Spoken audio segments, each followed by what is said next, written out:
right, this one's for the kids. Looking for kid-friendly crafts to keep the little ones busy while you're stuck inside? Lifestyle expert Sarah Gunn is here with your Boredom Busters. Good morning, Sarah. Good morning. Sarah, talk to us. What do you got? Crafty Corner. Let's do this.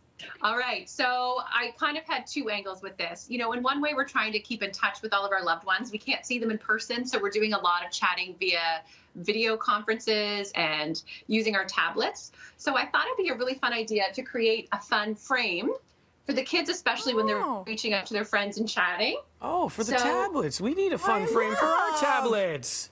Okay, yeah. so Give let's it a little learn. spring action. Okay, All right. And it's really, really simple. So I actually did it on a canvas, which was an error. So you can learn from my mistakes because there's wood on the side and then you can't see the camera that's going to see you. So a much better idea is to use a piece of paper cut to the size of your tablet. And then you just honestly just get the kids to start drawing flowers and hearts and, you know, write their friends' names on there all around and decorate it. You can paint it if you have paint at home, pencil, crayons, markers, Stickers. whatever. Yeah. Yes. The pattern washi tape, honestly, anything would just brighten it up. And then my one tip is mark a little spot. So I've got it right here where that camera is. And if you have a hole puncher, do you guys remember hole punchers from back in the day? Throwback.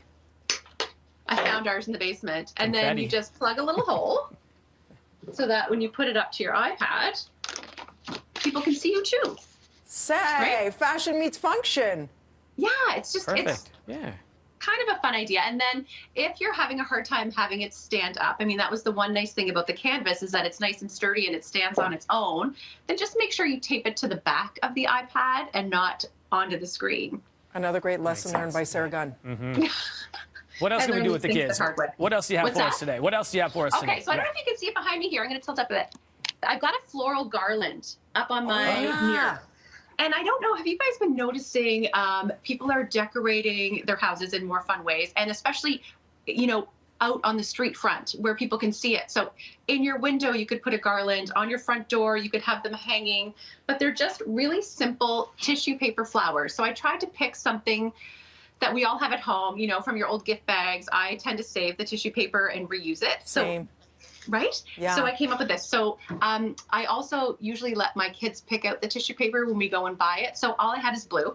But that's okay. Flowers can be blue. Listen, and it's beautiful. It's a little pop of color because right now people who are going out for the 5-minute walk from a safe social distance, physical distance, it's something to see on the front doors. It just brightens your day, for sure. So you honestly just cut strips of tissue paper. I do several layers at the same time, about 10 centimeters. Okay. And then to each one, you cut them to look like this. Okay. Again, do several layers at the same time. So I'm talking like at least 5 or 6 at the same time. Time-saving pro tip. Yeah, and then all you do is you take one, try not to hide my face here so you can see, and you just start wrapping it around one of your fingers. Like this. We could do this. This is doable. This is arts and crafts I can handle. Everybody can do this. Yeah. We could do this. So you can get your littles involved, you know, everyone can pick their own colors. They can decorate their bedrooms with this. Or let's say, you know, kids are having birthday parties at home now, alone with family, and it might just be a nice idea to surprise them with a decorated garland on their bedroom door. I was going to say, yeah, or you can make that into a crown or like do a flower necklace. crown. Yeah, I love that idea. Yeah. So then you just take the bottom. So here's what it looks like with one layer.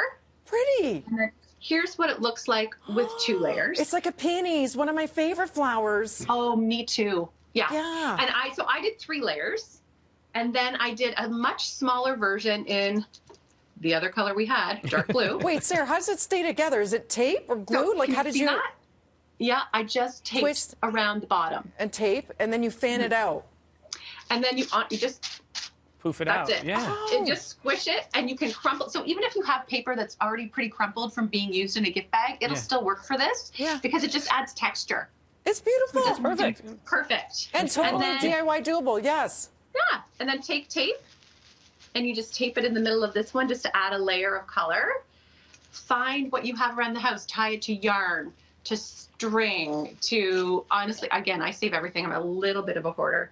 I found this gold ribbon that I'd had tied around a gift that I It's saved. gorgeous. For more information, at Sarah Gunn Style. We've run out of time, Sarah. Sorry. Go real quick. No, Are you going to wrap it? She's done. Just like that. We're done.